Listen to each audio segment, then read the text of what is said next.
Welcome to 80s TV Ladies with your happy hosts, Sharon Johnson and Susan+lambert+hatem. Hey everyone, I'm Sharon. And I'm Susan.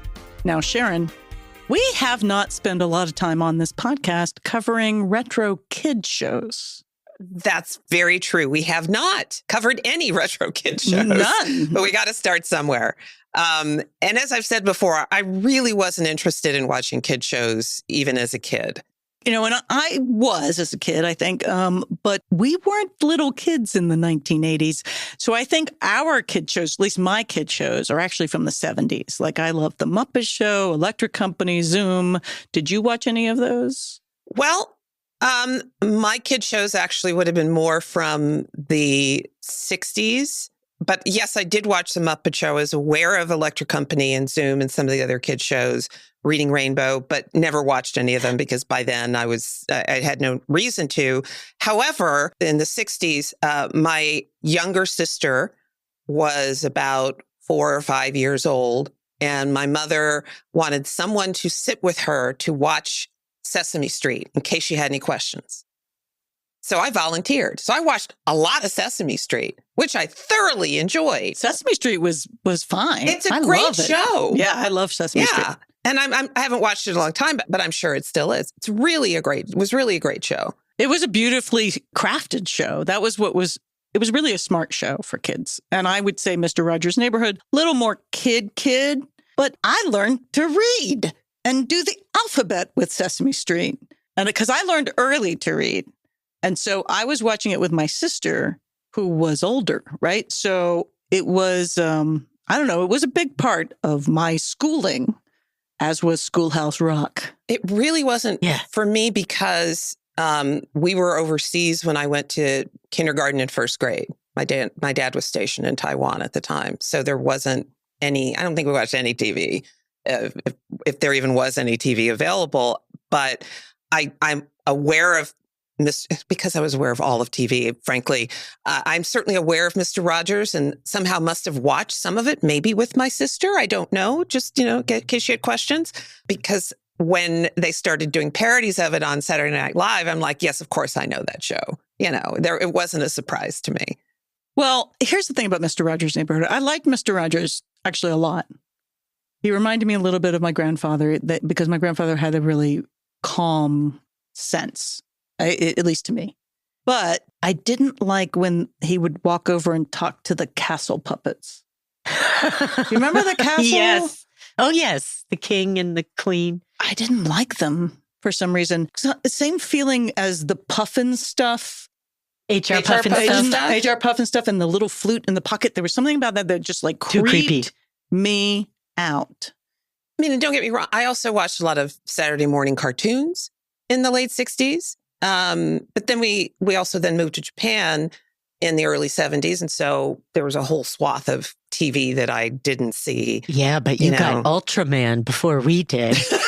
I did. Yeah, I didn't. But Sesame Street I did love because I loved Count Von Count, who counted. The Count. The Count. And Oscar the Grouch, but Big Bird. I liked Big Bird because he was very large, but he was sort of very bashful. Yeah, he was very shy. And they had excellent guests. Excellent guests. Just to realize why we're so cool as people, because we watch Sesame Street, just like Google Stevie Wonder on Sesame Street. Yes. That's all you have to do. And you're like, oh, that's why we're so groovy. I think Bert and Ernie were my favorites, along with Cookie Monster. Cookie Monster was great because Cookie gave you lots of room to want to be greedy about cookies. Yes. Gave you permission. Probably, yeah, absolutely. He was all about the cookies. And I'm like, what's wrong with that? Yeah. How can that be nothing? Thing? Not a fan of the Snuffleupagus. That was later. Snuffles came later with Elmo. I think when I was babysitting, I ended up watching that, and it bugged me a lot that he would show up to talk to Big Bird, but disappear when other people came. Oh, he was Big Bird. It was really like they were like gaslighting Big Bird, though. Oh, Right. It was really tough. That I didn't is like terrible. that. I was older. It wasn't really for me. So maybe it was speaking to Stop gaslighting the But Big I'm like, Bird. stop gaslighting Big Bird, man. He's just stay there for 1 second, Snuffleupagus. Come on, man. Nope. Every time Big Bird tried to introduce Snuffleupagus to someone else, No, he would hide. he would wander off. So Wander off, quote unquote. So mean. We have, okay. But anyway, then the other thing I loved was Schoolhouse Rock. Yes. Oh, yeah. Yeah. And To we this need- day. Yeah. I mean, In to my this head. day, Schoolhouse Rock is still, I mean, I think all kids should be forced to watch, if nothing else, Schoolhouse Rock. And Yeah. sadly, these days, kids don't even get that much understanding in school about how our government works. Absolutely. But Schoolhouse Rock is a great basis. You For how can subscribe to Schoolhouse Rock TV on YouTube. Are there new ones or is it all the old ones? I think it's all the old ones. And English.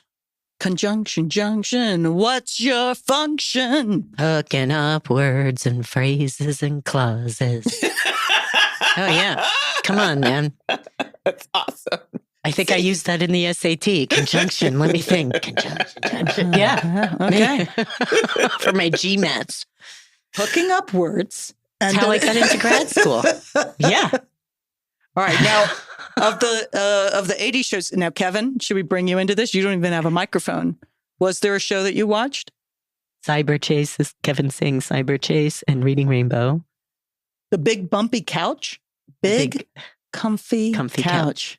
That one's hard to say in a podcast. Yeah. But Reading Rainbow is universal. I mean, as an adult, I was watching it with you. Butterfly in the sky. I can go twice as high. Just take a look. It's in a book. A Reading Rainbow. Reading Rainbow. All right. Well, maybe we're going to have to cover some more kid shows. Some of the live action kid shows that I caught occasionally would have been Pee-wee's Playhouse, of course, Punky Brewster, Fraggle Rock. I didn't get into, but I think I would have if I had time to pay attention. See, it's interesting. I didn't think of Fraggle Rock as a kid show. I remember watching it. I want to say it was on HBO for some reason early on. I'm probably wrong, but that's what I remember. No, it might have been that. And I loved Fraggle Rock. Oh, we found. We need to visit Fraggle Rock.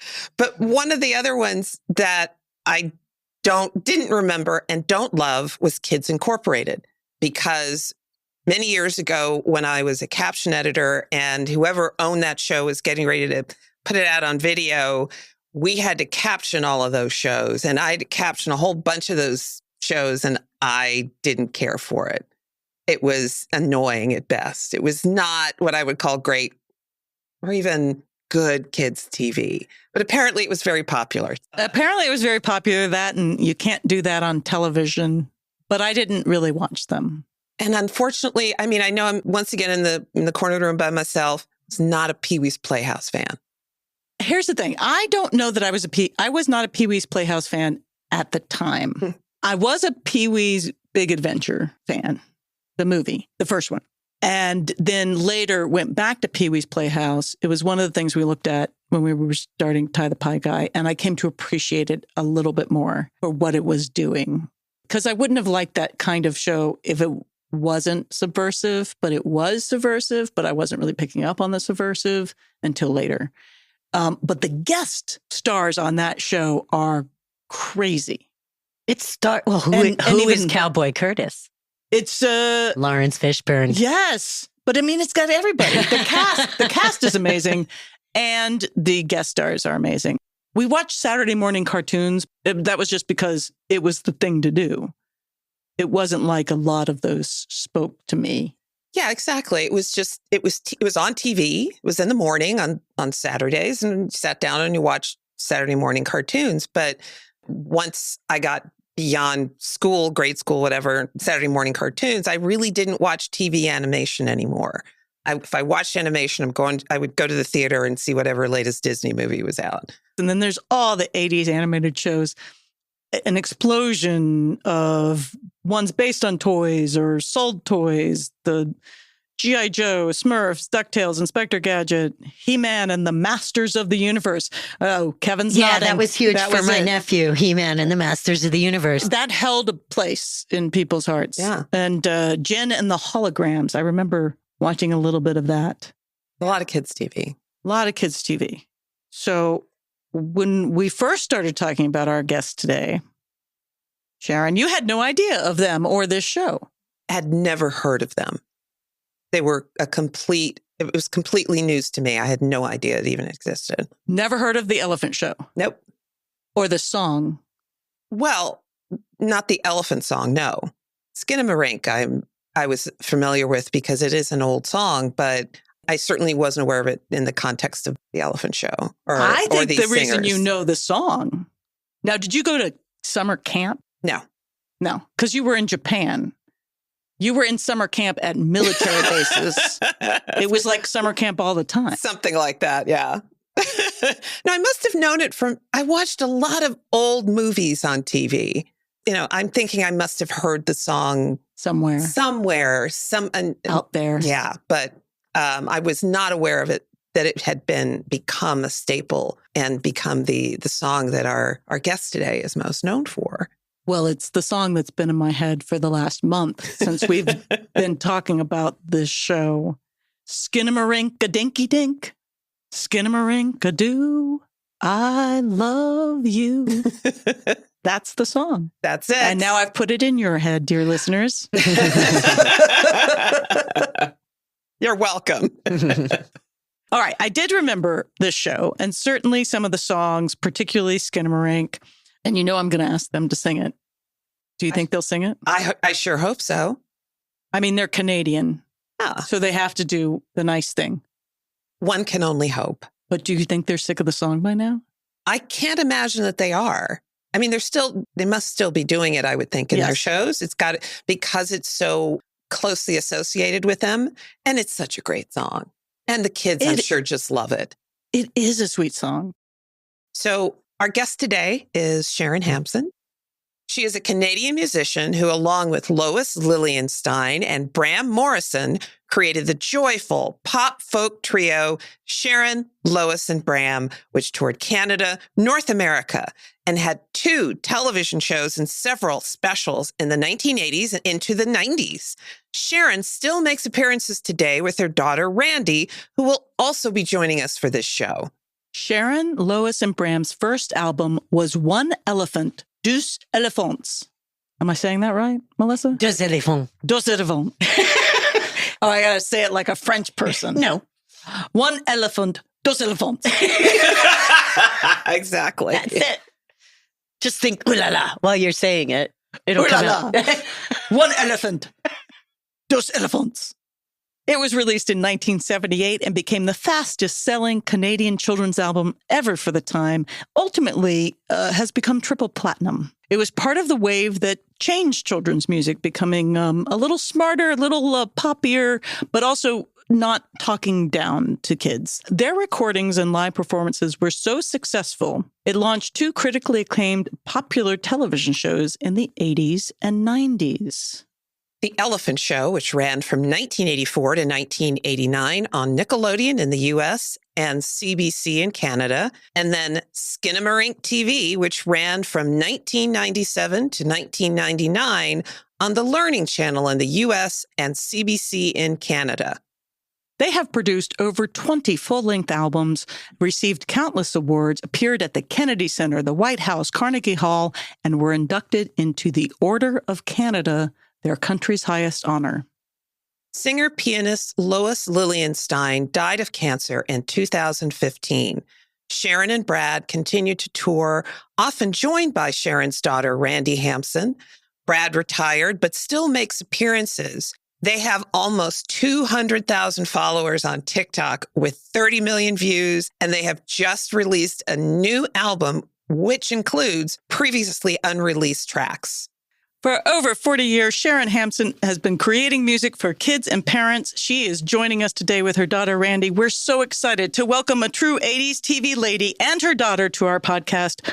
Welcome, Sharon and Randi.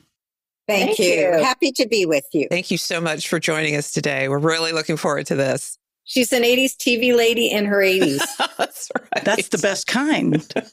Why don't you first tell us about the new album release, Elephant Showstoppers, that's available on vinyl and for streaming? The music on the album, the vinyl, I'm thrilled about the album. It's beautiful. It's a beautiful product. It's a beautiful package. It's full of surprises and delights and lots of wonderful music, all of which comes from the Elephant Show, songs that were on the Elephant Show but were never released on any kind of CD or cassette or anything like that. Now you can tell them the rest. Other than watching it on television, you wouldn't have had the opportunity to hear these songs. So the idea of vinyl is because the Elephant Show is so nostalgic, we figured the parents who grew up on the Elephant Show might have record players and might have appreciation for having a physical item in their hands with large pictures. There's never before seen images on it. There are song lyrics and memories behind the songs. And what we were hoping was when a fan would hear a specific song, that it would conjure up a memory of the activity that was going on the show at that time. But the songs are so good that you can just listen to them without having ever experienced the Elephant Show. And that's what we're hoping will happen is the parents get the nostalgia and the kids get to enjoy fun songs and share that experience with their parents. And Lois is very present in this album. Lois, who's been gone for how many years? Almost 10 years. Almost 10 years. Yeah. But she is very much part of the album, and she and I sing a song together, which I particularly love. It's called Love Grows Under the Wild Oak Tree, and it's very sweet. It's beautiful harmonies, a lovely arrangement. And when I think about the video, it makes me laugh because there was a wind machine and it was blowing us back and forth and back and forth. And it's so contrary to what we're listening to. It's a delight. So hopefully people will have those kind of memories. We had another really, really cool thing happen this weekend. Toronto has a downtown area, which is very much like Times Square. And there are all sorts of huge electronic billboards all over the square. And the Elephant Showstoppers cover picture was on the Amazon billboard this weekend. So Lois's son flew in from California, and my mom and Bram and Elephant all went down to check out the billboard and take a look. And we told fans that we were going to be there, and fans showed up to say thank you and take pictures and sing Skinnmarink. And it was just a really cool afternoon. And when they show up, we always hear very touching stories. Often we hear, "You were my first concert." Always lovely memories like that, which really touch my heart. That's amazing. We know so much more about childhood development now and how vital it is to share music and reading and engagement with your kid at an early age, which we knew, right? And we did anyway. Kids television and in concerts. And I think that speaks highly to our success because people would come to a concert or watch the TV show and they would do it together. If we say, "Okay, everybody stand up, we're going to sing about peanut butter," everyone stood up. And kids learn from their parents. Sometimes now the parents don't always stand up. And I think if you want your kid to participate, you better show them that participation is a good thing. In the early days, everybody did everything, and we loved that. We loved that. And it wasn't like this thought out psychological decision. It was just, let's all make music together. It was, so regulars, the right thing to do, the ordinary thing to do. And it worked. The thing is, also, I know that music was part of my mother's childhood. It was part of Lois's childhood. She graduated from the University of Michigan with a music degree from a very young age. Bram also was playing guitar. So the importance of music in their lives growing up extended into their adulthood. And the tragedy now is we know the benefits. I mean, when Sharon, Lois, and Bram started out, they just loved sharing the music with children and families. And it's so desperately needed now. And kids are just plopped in front of screens and left. And the joy of doing it together is absent, I think. It's really hard in an increasingly digital world to get kids, I think, to engage in the real world. And, there's a huge advantage in the digital world. It's certainly, I have a 17-year-old. And so during COVID, the way that he got to hang out with his friends was through video games. And I would hear them and they were talking and laughing and engaging. And it was super beneficial. Thank goodness. Thank goodness. But then it also took time to sort of, once, we started to be able to come back. I'm so thrilled. My son went to a concert the other night, like an actual concert with his friends, something I did at 17. And you're like, this is so amazing. I'm so thrilled he gets to have that experience. I do a lot of theater, so he has been dragged his whole life to musical theater and regular plays and, Yay. So you perform in musical theater? I produce and write and direct. I don't perform. Oh, cool. Yeah. So we love musical theater. We love any kind of theater, but we love musical theater. And by the way, when Randy and I and our little band do performances, children are just the same. They get up, they do it, they sing, they dance, they do everything that we ask them to do. Sometimes the parents are a little more reticent, but the kids, they're 100% ready to do it.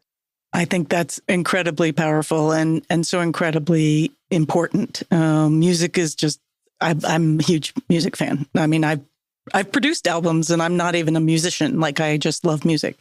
So how did you get started in music?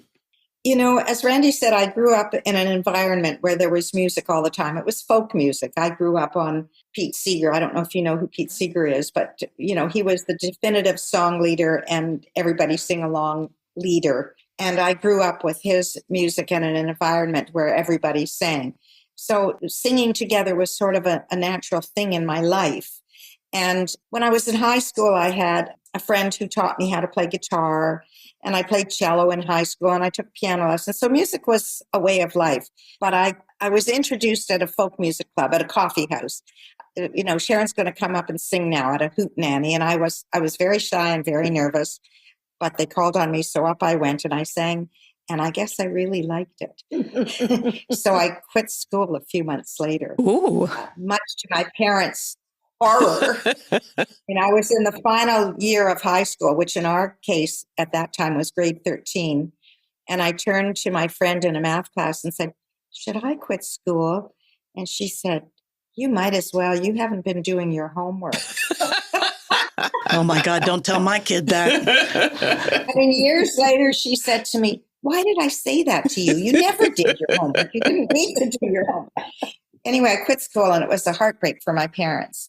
And I got involved in the folk music community, and I always had an affinity to working with children. So I seem to have that connection from the time that I was young. I was in grade 6, and the kindergarten teacher would ask if I could come and help with the children on a break or something like that. So I liked little kids. I still do. They're good company. And then along the way, I knew Bram because there was folk music in Toronto. The coffee house scene was thriving. And so we knew each other from that sort of at a bit of a distance from that environment. And I was involved in a program called Mariposa in the schools, which I helped organize, which put musicians like us into the schools on a freelance basis to do little workshops with individual classrooms. Eventually we did concerts, and you'd go in for a day and do 4 or 5 workshops. And as Bram said, nose to nose on the floor with the kids. And we all really learned in that environment. And Lois and I were introduced by a mutual friend. She knew we were both doing music for children, and she suggested that we meet each other. And she invited us both for lunch, and that's how we met each other. And she was doing a wonderful program in the library called Music for Children for 3 to 5-year-olds. And she brought me into that program. I brought her into the Mariposa in the Schools program. We became friends and colleagues before we ever intended to make a record. Were those kind of children's programs pretty much standard, for lack of a better word, in Canada and in schools? Or did you just happen to... No, I think we created something new and different, and it was very successful. And a lot of important children's entertainers came out of that program. Yeah. So Raffi cut his teeth there. Sharon actually auditioned him to be part of the program. Was he good enough then? I'm not sure. It's okay. And Lois also, in her Music for Children program, he asked her if she would help promote his first record, and she promoted it and told the parents about it. So we were all very helpful in that regard. Canada got really good at promoting children's artists. And, maybe partly because we have a national broadcaster, CBC, radio and television, you could reach the whole country. And that was something pretty unique to Canada. And there were people who were interested. So eventually Lois Bram and I were in the Mariposa in the schools program, and the organization was going to do a record. And we said, oh, great. Got held up because it was part of an organization, and there was a hierarchy, and they had to get permission from the board of directors and all of that stuff. So Bill Usher, who was our first producer, said, well, why don't we just make a record? And it ended up being Lois and me and Bram, with no intention to start a career, just to make a really good record. We believed that children deserved the best we could offer, the highest quality musicians, arrangers. We worked very hard on arrangements. My husband was very involved. You could tell them about your dad. Oh, Joe. I know who my dad is. I just thought I'd add a little humor. Joe wrote a number of songs for us, and he also did wonderful vocal arrangements and instrumental arrangements, but he really taught us how to sing in harmony. Bram said that he learned how to sing harmony from Joe. Joe spent a lot of time helping him because Lois and Bram had never done that. And if you listen to the first couple of records, you hear Sharon singing harmony a lot of the time because the others were not so good at that yet, but they got a lot better at it. And the response to the record, partly because of CBC and national radio, the response to the record, much to our surprise, was incredible. And so immediately, people started to know us. Well, it's also because it was a really good record. Yeah, there is that. I have to say that. So I have two questions. One is I want to go back and hear about your dad, but also, Randy, I want to hear about you growing up in this household of music. And you basically, I read that you guys crowdsourced your album before there was crowdsourcing. Yeah, well, our version of crowdsourcing was to go to family and friends and say, we need to raise $20,000. Would you loan us $500 or $1,000 each? And that's how we raised the $20,000 to make our record, through family and friends who certainly never believed they were going to see that money again. But they did. The record came out in September of 1978, and in December, we made a party, a little holiday party, and we put their checks in Christmas crackers. We knew how to make good parties. Sounds like it. And they all got their money back, much to their surprise. But the thing is, they knew us from our various musical careers, and they believed in what we were doing, and they were happy to support us. So it was a lovely community. And then, Randy, let's talk about growing up in this household of music makers. Well, my dad's mother, she played piano and organ in the silent movie houses. And his aunt was a choir director and a music teacher. So when I was about 5, she bought me a little studio upright piano, and I started taking piano lessons. And so similar to my mom, I played French horn in junior high and high school. I sang in the choir. I played in the bands. So music was very much a part of my life too. And I went to camp and I collected songs and I did music at day camps. And when I'd come across a good song, I would come home and say, hey, I learned this. I think it might be a fun one for you guys. Yeah. So I'll listen to songs and I'll be like, oh, I taught them that. So, yes, exactly. But I also got to, when my dad was working on arrangements, sometimes, since it was 3 parts, I would sit at the piano with them and we would try out the arrangements together. We would sing the 3 parts together. So my whole life was surrounded by music. And then once Sharon, Lois, and Bram were starting, I was very enmeshed in going to the studio, watching them record, singing in the a children's chorus, if it was a camp song, teaching them new songs, that, just in any way that I could participate, I was always interested in doing that. That's amazing. Isn't that nice? Yeah, I think it's amazing too. It didn't seem extraordinary. It seemed regular because we were a family and we did that stuff together. Singing together and we used to have parties here, music parties. And I loved, the Mariposa in the school's community had really good parties, and a number of them were here. And they were all generations. Our kids were at them, and we played musical games and party games. And it was a great way of being a community.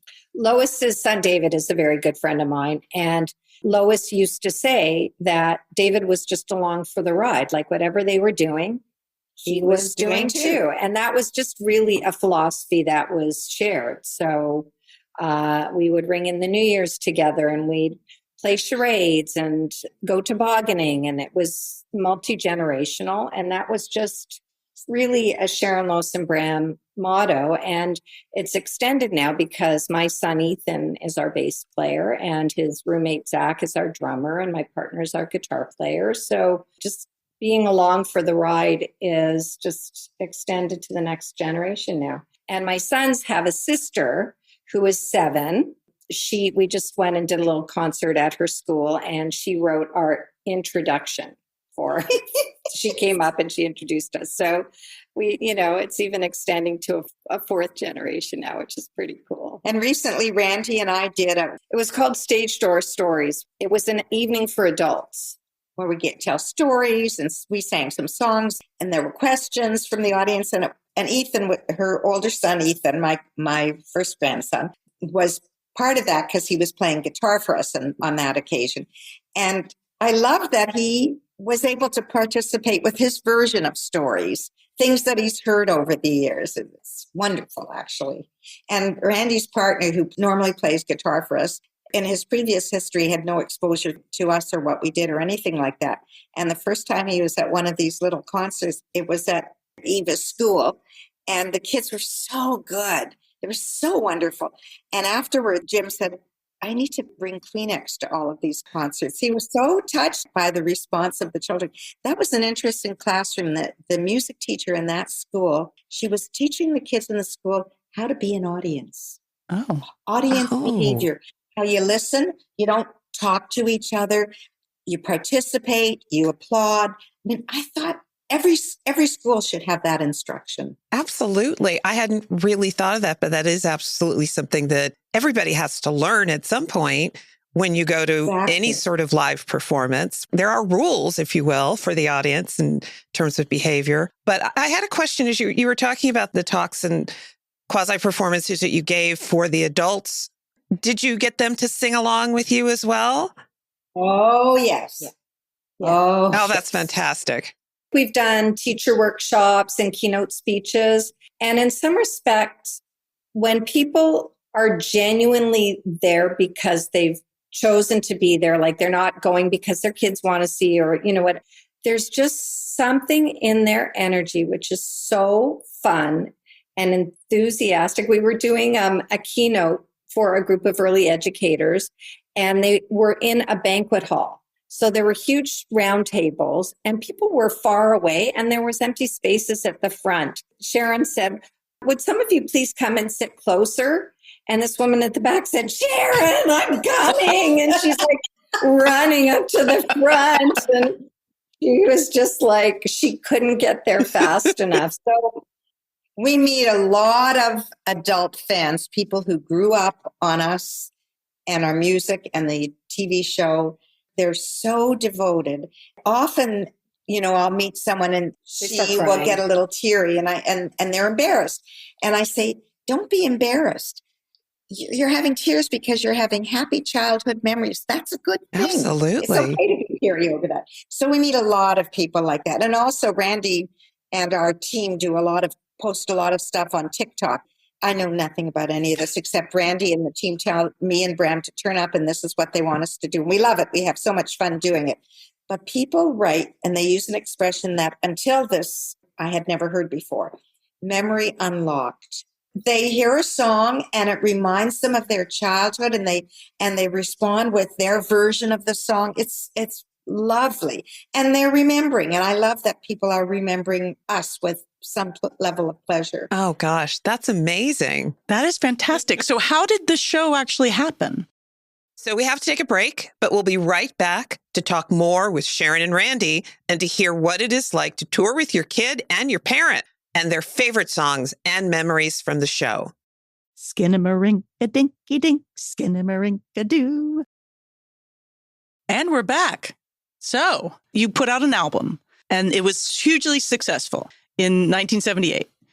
Exactly. And then how did that turn into a show for CBC? Well, it didn't right away. I mean, we put out that album, never intending to do anything more. We even went back to our individual performing careers briefly. Then it was clear that we should make another album. And our producer, Bill Usher, he was a producer and he wanted us to make more records. And there was every reason to do that. So we ended up putting out 4 records for like 1978, 79, 80, 81. They did a couple of little TV specials in there, yes, half-hour that's right. specials as right. well, on 2 of the major networks, CTV and CBC. And exactly. What was that like the first time that you found yourself doing a show for TV? Well, it was the first time for the trio. Mm-hmm. Yes, it was the first time for the trio. I had done, right? Yeah, for sure. Yeah, I'd been on TV, something for teenagers. It was called the After 4 Club. Gordon Lightfoot and I were on the same show together, which is kind of cool. So I had some TV experience, but where I was a guest, not where I was the feature. And over the course of our career, people would come to us and say, would you like to do some TV? The people who were involved in TV. And we'd say, yeah. After we'd done these few specials. And we'd say, oh, yeah, for sure. And they'd say, have you got money? No. And they'd go away. That happened quite a lot until these 2 guys, neither of whom was a parent. They had nieces and nephews, which is why they knew about us. They were just graduates of film school. And they came to us and said, would you like to do a TV show? And we said, yes. And they asked if Sharon, Lois, and Bram had money. And Sharon, Lois, and Bram said, no. Do you? And they said, yes. Which was a lie. Even though they didn't. They just figured we're going to find a way to make it happen. And we only learned, because we have this new vinyl album, we had a little party to celebrate the launch of it. And we had it at a wonderful children's bookstore here. And we invited people who were somehow connected. And one of those producers, they both wanted to come, but they had commitments. But one of them came and he told this delightful story. He said, yes, we went away and we didn't have any money, but my brother is a doctor. And I went to my brother and he said, okay, he went to all of his pals and asked them each to kick in $2,000. Wow. So that's the second crowdfunding story. Exactly. That is so great. Isn't that sweet? Yeah. So they came back with money, and the first thing we did with them was a little special called Sharon, Lois, and Bram at Young People's Theater, SLB at YPT. Young People's Theater was a wonderful theater. The first place we ever did a concert, actually. So they came back with a plan to do this special, and we did a charming special. It was short. I can't remember how long. It's 20 minutes, 22 minutes, because there's commercials. Yeah, it was a half hour. So we did that with them. And by then they had found a broadcaster to show it. And then maybe they came in with some money. We could proceed with the Elephant Show. And that's how the Elephant Show was born. It was very unexpected. And every year we did 13 segments of the Elephant Show. We never knew if CBC, Canadian Broadcasting Corporation, was going to renew it. So it was hugely popular. Yeah. And so every year at the end of the season, we'd wonder, is it going to be renewed? Are we going back to plan the next 13 programs? And for 5 years, it was renewed. And then we stopped. But the reason you're probably even talking to her at all is because the Elephant Show got picked up by Nickelodeon in the States. And then they completely exploded. So it really changed our career. Really changed it. And we went from occasionally coming to the States to play at little venues to playing at state fairs and those big, beautiful outdoor venues. I mean, we played at incredible places over the years and had a huge audience. So it was all done when it started airing on Nickelodeon. Yeah. That's amazing. Yeah. The thing is that Nickelodeon did something that we did not love. Oh. They put the show on at, I think it was 11 o'clock in the morning. So it changed the audience. It had been a show that when children first started going to Sharon, Lois, and Bram concerts, it was 0 to 11, probably 10 or 11. And they would do school concerts up to grade 6. And when they started showing it at 11 o'clock in the morning, we lost that audience. Yeah, they're in school. It came for 3 and under. Yeah. And they had a huge audience, obviously. The show was very successful, but it changed our audience and the kind of shows that we could do. But the other thing that's happened, of course, with children's music is they don't get to be kids for very long anymore. You know, even my niece became a Spice Girl fan, you know, when she was little. And partly kids listen to whatever their parents are listening to. And one of the nice things about Sharon, Lois, and Bram music was that you didn't run screaming from the room. They had good quality arrangements and interesting musical genres. That was the goal. I mean, our first record said a children's record for the whole family. And that was always the goal, that they should be able to share the music and enjoy it together. But the other side of it was that once they were on Nickelodeon, they went from playing in high school gyms to playing in stadiums. And I actually just took a picture of a marquee, which they were sharing that had massive celebrities on it. So like, you know, it was the Beach Boys, James Taylor, Doc Severinsen, Randy Travis, Sharon, Lois, and Bram. That's awesome. Yeah. So it was the Allentown, Pennsylvania Great Fair or whatever. That's where I grew up. You were at the Allentown Fairgrounds. That's huge. Oh, wow, really? Oh, yes. Were you there, Melissa? I think I was. Okay. I think so too. Yeah. Well, I remember trying to teach Grant the Billy Joel song Allentown so that he could play a little bit of it for his solo in Allentown. Oh, that's Nice. funny, Randy. So, Melissa, I wonder if I saw you there. I bet we crossed paths. I love that. Everything happened in Allentown. Of course, man. it's the center of the universe. So that, I'm kidding, but, you know, kids will come up to my mom and Bram and say, "Do you recognize me?" I love that. The thing about the vinyl that I loved is that kids would hold on to that album cover because there was our picture and they could connect with those people. They felt like they knew us. Harder to do on a cassette. And so it tickles me that we have this vinyl with our pictures on it, and the kids like to make that connection. And you know, a mom could say, "Oh, this is Sharon and Lois are singing that song together," so the kids can connect with the people. Yeah, I mean, and I think that's one of the reasons, you know, physical media at least has a little, I don't know, vinyl is a little bit back, right? It's a little renaissance. Yeah. Because there is something, again, really wonderful about having something tactile and, you know, that thing. It's so funny when our oldest child got a record player in college.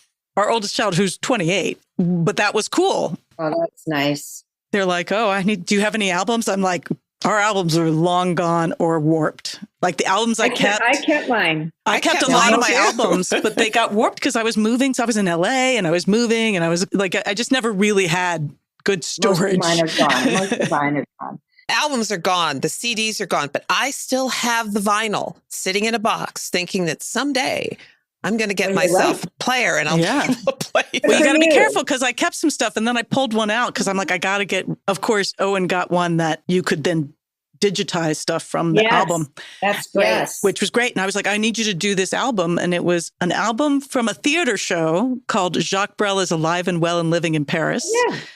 That they had done in Cleveland, Ohio in 1977 to 1980. And I had seen a performance of it. My dad took us. That's great. And when I was 9, and of course, I really connected with the Belgian middle-aged facing death songs and killing the bulls on Sunday. I kept that album my entire life. And then like 4 years ago, I was like, oh, and you've got to transfer it. And that it was warped. Oh.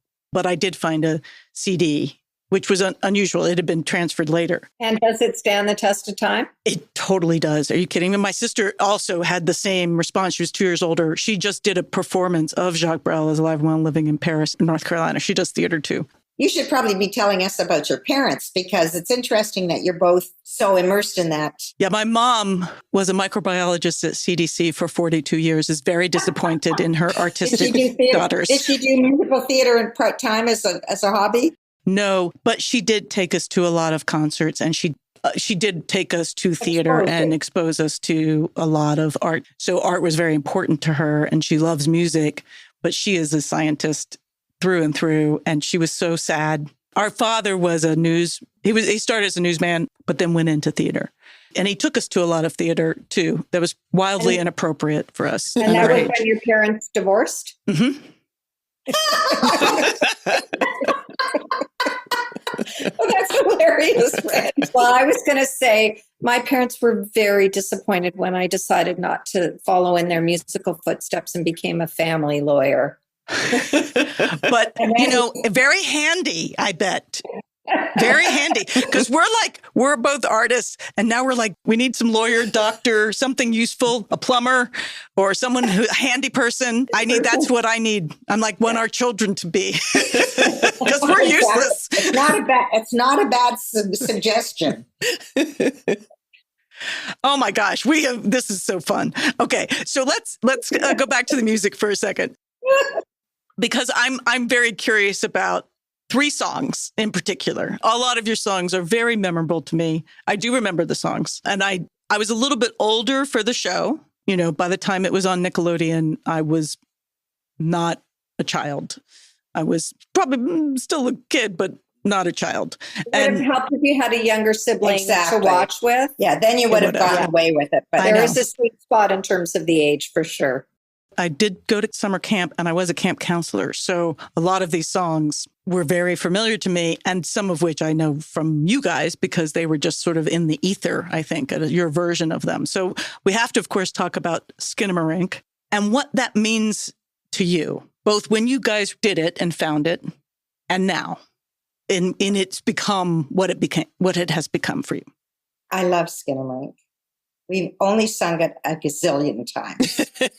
Once we started singing it, we said, whatever we do, we'll always end with Skinnmarink. What a wonderful song. I mean, it's a love song, and people sing it to each other. Kids sing it to the grandparents. They sing it at weddings when they're clinking the glasses. I mean, and it came to us in a most unexpected way. Lois had gone to Chicago to ask her family for money for the first record.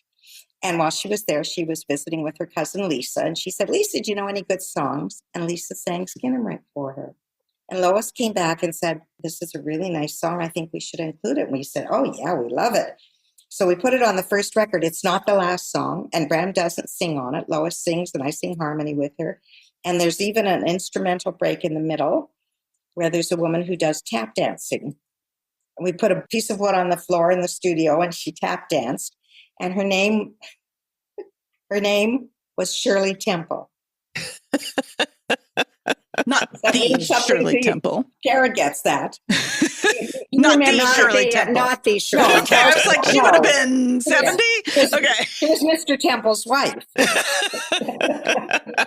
That's adorable. That's great. So we recorded the song and we loved it. And Bram played a really neat little guitar part that sounds like a ukulele.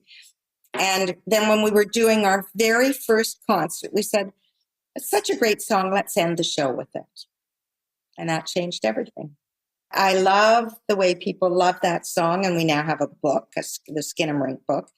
We say that the book would have been a pamphlet if Randi hadn't extended the story in the book. So the book has more verses and it's delightful and it's beautifully illustrated. So it's a great song. I love it. I will never tire of that song. And you're right. It is in the ether. So people, if you say, do you know Sharon, Lois, and Bram?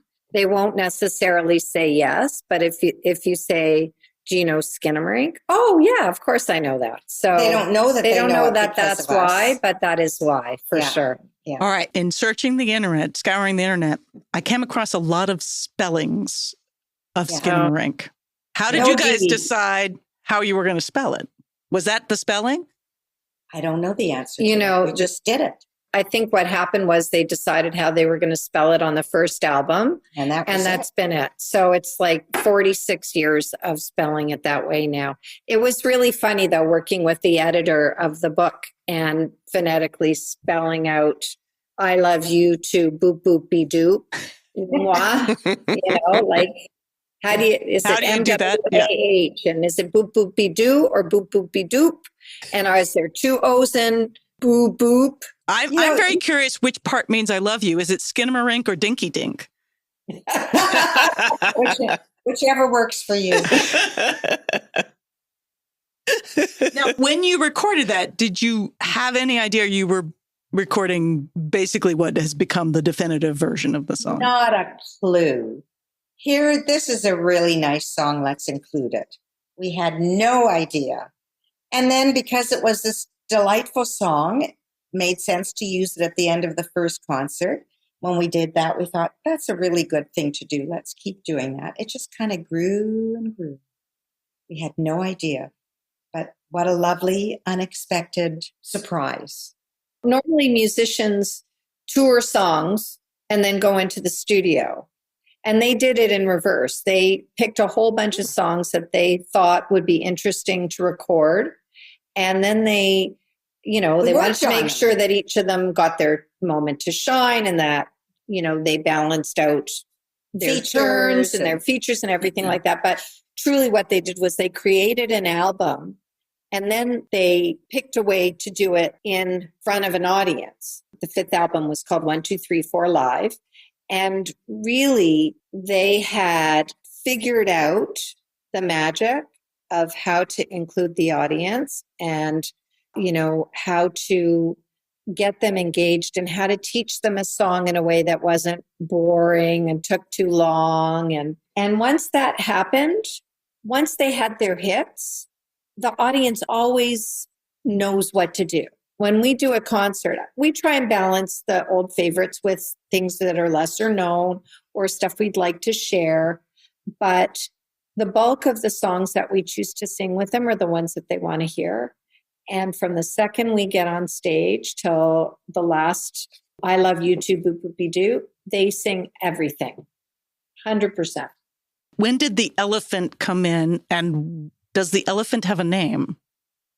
Elephant never had a name. It happened that there was Babar production in the theater where they were going to be performing. And because the record was called One Elephant, Deux Éléphants, and because they had decided to call their company Elephant Records, they thought, gee, it would be fun to have an elephant come on stage. And sometimes it was Bill Usher's wife. Sometimes it was me. Sometimes it was me and Lois's son, David. We just rent these Babar costumes. And then once they did the pilot for the Elephant Show and had some money, they invested in, the idea of elephant having a different appearance, So here's a really great marketing idea. Let's do this. I mean, we never did anything like this. It was random, as Randy said. There was that elephant. Well, we have songs the elephant could come out and dance to. As simple and straightforward as that. It was meant to be. That is amazing. Now, how many elephant suits exist right now? There's one at the National Museum in Ottawa that's in storage right now. It was part of an exhibit, but when Lois died, we asked if we could borrow it. And they said for a memorial, for a celebration for her. And they said they were concerned about the condition of it because it was it's 40 years ago now, right? Yeah. So, but we had a celebratory concert at the Winter Garden Theatre, which we filmed as part of a documentary about Sharon, Lois, and Bram. And Elephant has made a reappearance. So Elephant's back. They're very happy to see Elephant. Yeah. And it's interesting, without really planning this, we just never assigned a gender to Elephant. So we wouldn't say he is blah, we would say, elephant, where are you going? Or elephant is coming with, we just referred to elephant as elephant. And weren't we ahead of time? Yes. It was so, our notion was that we wanted every kid to be able to identify with elephant, this youngster that who was having fun and adventures and moods and all that. And so it was a very smart thing.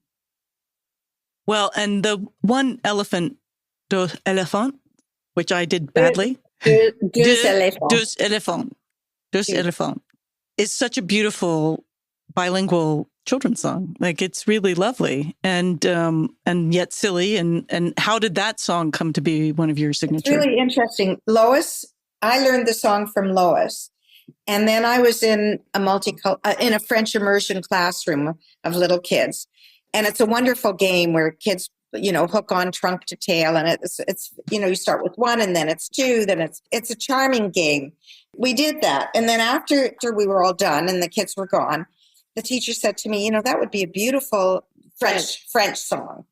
So she kind of helped me translate it to French. And then I had a man that I knew was teaching French at the university, and he fiddled with it a little bit more to make it better. And we knew that it was perfect. And when we made the record, we loved the idea of calling it One Elephant, Deux Éléphants. And there were several French songs on the album. So it was perfect. It was perfect. There's a Spanish version of it too. Oh. Un elefante se balanceaba sobre la tela de una araña, como decía que existía. Camarada. I think she knows it better than Camarada is a friend. Yeah. We were on tour and we were at a church dinner and there was a Japanese troupe and one of them was sitting next to Bram and they were chatting and he sang a bit of One Elephant. And then they sang their Japanese version of it. We couldn't believe it. Music, things turn up that you don't know about. They're worldwide, which is wonderful. It's so universal. We've had a bunch of videos of Skinnmarink that we put up on our socials, and one of them is an a cappella version. It's really sweet. It's 5.8 million views, something like that. All of a sudden, we had Thai and Filipino and Vietnamese people tagging all their friends. So normally our videos are like 50% American and 50% Canadian. And on this video, like Vietnam was the third most watched country. And we have no idea why. That's amazing. Oh my gosh. It's in the ether. You put it in the ether. Yeah. How is Bram doing? He's on the TikToks? Yes. Yeah. In the summertime, we did a concert at Fan Expo, had like 500 adult fans in cosplay come out to watch and sing with Sharon, Bram, and Elephant. So that was pretty cool too. That's pretty amazing. That is pretty amazing. So what's the secret to staying friends and parents for so long and children? It's really interesting because we really were friends. I think most groups that break up because of relationships or problem relationships.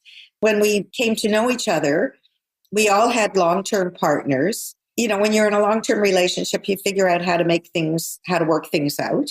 So we had that fundamental, basic understanding with each other as well, obviously within our relationship. So we liked each other. We shared, our families. We got together for family events and occasions. When you aren't into drugs and alcohol and the seedier side of fame and everything like that, it's, I think, a little easier than a rock band or something like that. Our drug of choice was food. Oh, that's the good one. Musicians who toured with us would come back and people would say, where did you tour? They said, not where did we tour? Where did we eat? Getting back to the Elephant Show, and I saw something about some of the guests who had been on the show, and I know since Susan mentioned Andrea Martin, but I will tell you that the name that popped out to me was the Nylons. And I don't know if you can tell us anything about the episode they were on? Or I'm a big fan. I'm a long time fan of theirs, of that group, and love their music. Talk about harmonies. I mean, a cappella music is all about harmonies. And it's one of the reasons I love them so much. Yeah, it was Treasure Island. And It was fabulous. it was a fantastic episode. Their video was amazing. They had a really good time doing it too. It was Swim Away. It was Swim Away. Wow. Sleeps Tonight. And they were hiding behind trees, and they'd pop out, and it was terrific. It was George Bloomfield was the director. He's a very interesting director, and that was a good video. It was thrilling to have really good singers. We also had a female duo from Quebec, Kate and Anna McGarrigle. Did you ever hear of Kate and Anna McGarrigle? No, well, you would, because Rufus Wainwright is the son of one of them. Yeah. They were on the show, and I was so thrilled. They sang a song called Heart Like a Wheel. Those two women sound like their voices are coming out of one person. Oh, wow. It is so perfect. It's so beautiful. We had Andrea Martin, of course, she was a character. Do you know who Chuck Mangione is? Oh, yes. Yeah. It's one of the albums that I have in my closet. Well, he was on the Elephant Show. He was on the Elephant Show, and he played Feel So Good, but he played Little Boy Blue. And he was playing his horn for the sheep in the Three Bear episode. What amazing memories. What's one of your favorite from the show? Skinnmarink TV was so completely different. We were characters at a TV station. It was kind of stolen from SCTV. And they tried to assign characters that were close to their personalities. Exactly. One of my favorite moments from the Elephant Show was there's a parade in Toronto called Caravana, which is a celebration of all things Caribbean. And Sharon, Lois, and Bram got to be on a float in the parade, and they sang a song that my dad wrote called Talk About Peace. And that was a really cool memory from the episode. That's a great song. And that's on the new release. It is. During COVID, what we did was we invited friends and musicians from across North America to self-tape themselves singing the song, and we edited together a video of Talk About Peace, which we shared during COVID as well. So is it on YouTube, honey? It's on YouTube. Oh, great. I love it. I think it's amazing. People in their own little living rooms, either individually or couples or a family did their, little version of it. It was it's wonderful. Our friend Colin Mockery from Whose Line Is It Anyway? And his wife, Dad, sang. And so it was great. Very special. That's so cool. All right. Where can people find you and see what's happening? Thanks for asking. We have a website. It's SharonLoisandBram.com or SharonLoisBram.com. You'll find it either way. And we are always releasing new content on our socials. Thankfully, as long as my mom is willing to say yes to things, she and I continue to do. We're doing 2 more Stage Door Stories concerts in Ontario. We are singing at the Mariposa Folk Festival next summer. I just think that children's entertainment and programming doesn't get the same sort of prioritization that it used to in the 80s. Funding. Yeah. Or funding. Yeah, for sure. For sure. Yeah. It's a real shame. And I think a lot of, I actually produced a kids show called Ty the Pie Guy. It was a web show. It won Best Family Show at the Vancouver Web Fest. It was a Canadian hit. What's it called? It was called Ty, T-Y, the Pie Guy. Kids would call into Ty's oven phone into his kitchen and with a problem, and he would then bring them into the kitchen and they'd solve it through cooking. It was really fun. How lovely. How old was Ty? Ty was an adult. Ty was an adult, but he was dealing with children's issues. Yeah, it was very Pee Wee Herman, Mr. Rogers in that Lovely. vein. One of the things that we did during our career was there used to be a very big, successful Santa Claus parade. It was a lovely big parade, and they invited us to host it for a couple of years, which we did. And that was one of those new, never having done that before experiences with all kinds of challenges. But Carol Spinney was a co-host with us, who was Miss Big Bird and Oscar the Grouch. Mm-hmm. We loved working with him. He was a lovely man. I wish there was more funding for particularly live action kids television in the vein of what you guys did and Sesame Street. And yeah. Tough. It's tough to find funding I for vote that. for you on that. Yes. Well, I'll do that. You want a little Skinnamaring? I was going to say, would you sing the song? Oh my gosh. Would we ever? For us? Skinnamarinky dinky dink, Skinnamarinky doo. I love you. Skinnamarinky dinky dink, Skinnamarinky doo. I love you. Put up the sun. I love you in the morning and in the afternoon. I love you in the evening underneath the moon. Skinnamarinky dinky dink, Skinnamarinky doo. I love you too. Boop boopy doo. Mwah. Thank you. That was awesome. Amazing. Thank you. Thank you so much. Yes, Zoom wants to know if I'm playing music. Is it really? Yes, it does. Thank you so much for sharing so many wonderful stories with us. This was delightful. So great to have you on the show. Thank you, Sharon and Randy. As I said before, it's lovely to have another Sharon on the show. We are just so glad that you took the time to join us. Thank you. It was me both. Lovely. It was fun for us, really. Lovely. Yeah. Thank you. It's time for today's audiography. Find out about Sharon, Lois, and Bram at SharonLoisandBram.com. Also, be sure to follow them at TikTok and Instagram, and all those links will be in our description. Get their latest Elephant Song Showstoppers album off their website, and you can also find the children's book they talked about and all their books and albums and memorabilia at SharonLoisandBram.com/Skinnmarink-shop. Thank you all for listening. So let us know what your favorite kid shows of the 70s and 80s are. Were they animated? Live action? Do they have puppets? What do you think? And we now have 80s TV Ladies merch. Yes, you can show your 80s love and support this podcast. Get yourself a mug, a t-shirt, and we've got more merch coming. So let us know if there's some specific merch that you'd like for us to create for you. Do you need a tote bag? Do you need a pen? Oh, we do have pens, but we use them just for promotion. I don't know how to sell them. I need a tote bag. You need a tote bag? Do you need a hat? Oh, maybe a hat would be good. And tell us what you want on your merch. That'll be really exciting. We can make whatever we want, I guess. It's our store. Go to 80stvladies.com/shop for your 80s TV Ladies merchandise.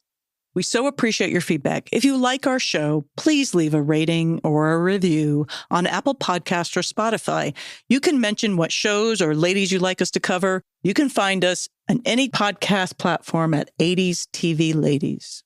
As always, we hope 80s TV Ladies brings you joy and laughter and lots of fabulous new and old shows to watch, all of which will lead us forward toward being amazing ladies of the 21st century.